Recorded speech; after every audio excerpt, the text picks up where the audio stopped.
Menurut Soedarsono, tari adalah ekspresi jiwa manusia yang dituangkan melalui gerak yang ritmis dan indah. Tari adalah gerak-gerak yang dibentuk secara ekspresif yang diciptakan oleh manusia untuk dapat dinikmati dan dirasakan. Gerak adalah salah satu faktor utama dalam sebuah tarian. Gerak tari merupakan gerak yang diperhalus dan diberi unsur estetis. Gerak dalam tari berfungsi sebagai media untuk mengkomunikasikan maksud-maksud tertentu dari koreografer. Keindahan tari terletak pada bentuk kepuasan, kebahagiaan, baik dalam koreografer, peraga, dan penikmat atau penonton. Gerak dibagi menjadi dua, yaitu gerak maknawi dan murni. Gerak maknawi adalah gerak yang distilisasi dari gerak keseharian yang secara jelas menggambarkan makna tertentu. Gerak murni adalah gerak tubuh asli tanpa ada arti di balik gerak tersebut. Contoh gerak murni adalah gerak berjalan, melenggang, gerak memutar lengan, dan lain-lain. 3 unsur gerak yaitu ruang, waktu, dan tenaga. Yang kedua, faktor pendukung. Musik. Fungsi musik dalam tari dapat dikelompokkan menjadi 3, yaitu musik sebagai pengiring tari, musik sebagai pemberi suasana tari, dan musik sebagai ilustrasi atau pengantar tari. Kedua, properti. Properti tari adalah perlengkapan dalam sebuah pertunjukan. Yang ketiga, panggung. Panggung adalah tempat berlangsungnya sebuah pertunjukan di mana interaksi antara kerja penulis lakon, sutradara, dan aktor ditampilkan di hadapan penonton. Yang keempat, tata rias. Tata rias berfungsi untuk mengubah karakter wajah pribadi untuk menjadi karakter tokoh yang dibawakan. Yang kelima, tata busana.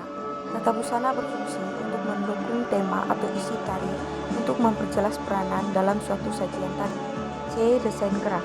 Desain gerak dalam tari adalah desain yang dilihat oleh penonton yang tampak terlukis pada ruang yang berada di atas lantai. Gerak yang dilakukan pada saat menari yaitu gerak tari.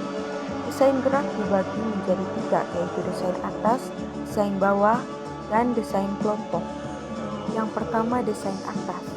Desain atas atau air design adalah desain yang berada di atas lantai dan dilihat oleh penonton yang tampak terlukis pada ruang yang berada di atas lantai. Ada 19 desain atas yang masing-masing memiliki sentuhan emosional tertentu terhadap penonton.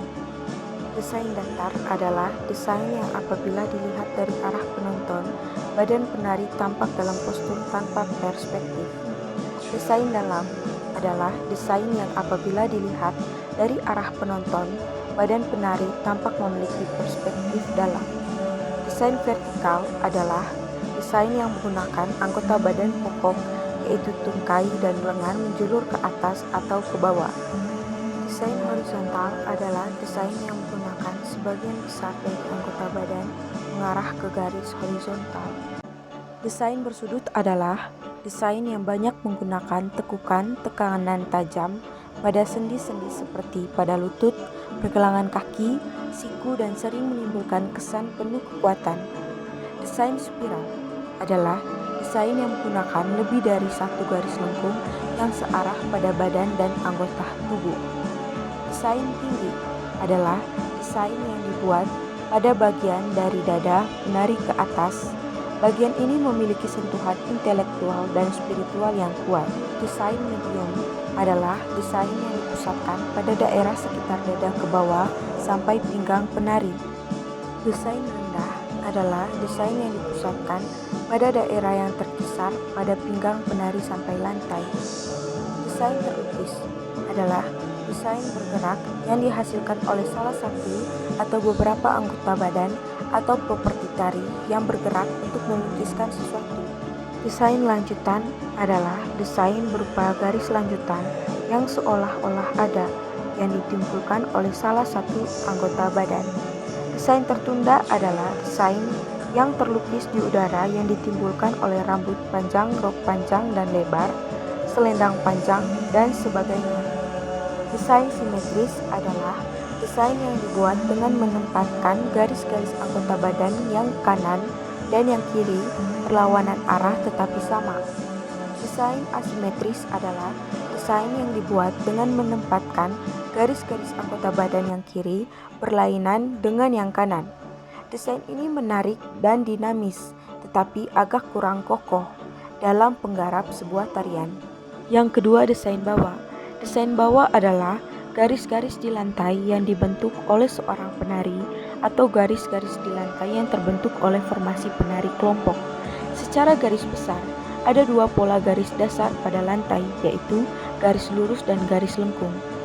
Garis lurus adalah pola tari yang memanjang, baik memanjang ke depan, ke belakang, maupun ke samping. Pola ini umumnya akan menampilkan beberapa penari yang membentuk formasi atau susunan garis lurus.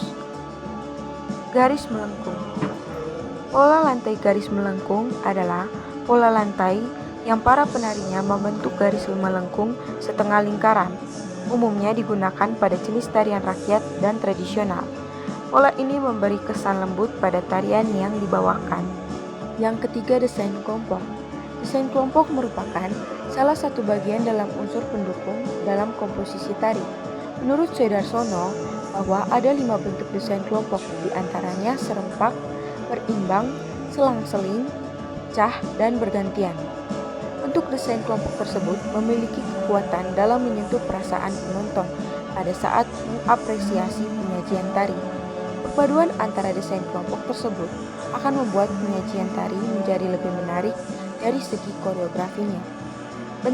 Berikut adalah penjelasan dan contoh dari setiap desain kelompok. Serempak atau unison. Desain serempak atau unison ini memiliki kesan teratur.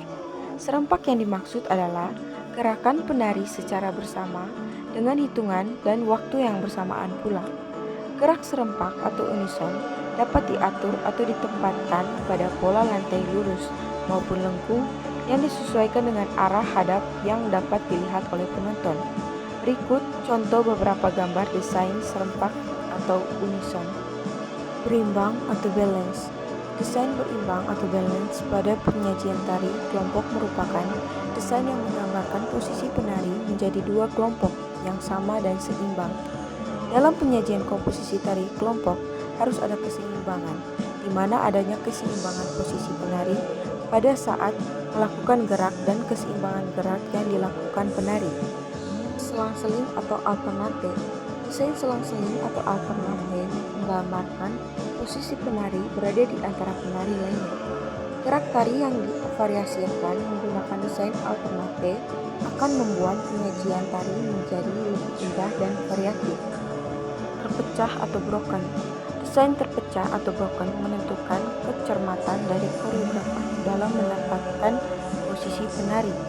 Desain ini akan lebih jelas apabila masing-masing penari memiliki pola lantai desain atas sendiri, dalam arti bahwa masing-masing penari berada di posisi acak di atas panggung dengan gerak yang berbeda pula antar sesama penari, tapi masih berada satu kesatuan dan saling terhubung satu dengan lainnya dalam bentuk sajian tari. Berurutan atau canon. Desain canon atau bergantian merupakan desain yang dimana penari melakukan gerak tari secara bergantian dan saling menyusul. Desain ini dapat dilakukan menggunakan pola lantai di tempat atau berpindah tempat dengan pola garis lurus maupun lengkung.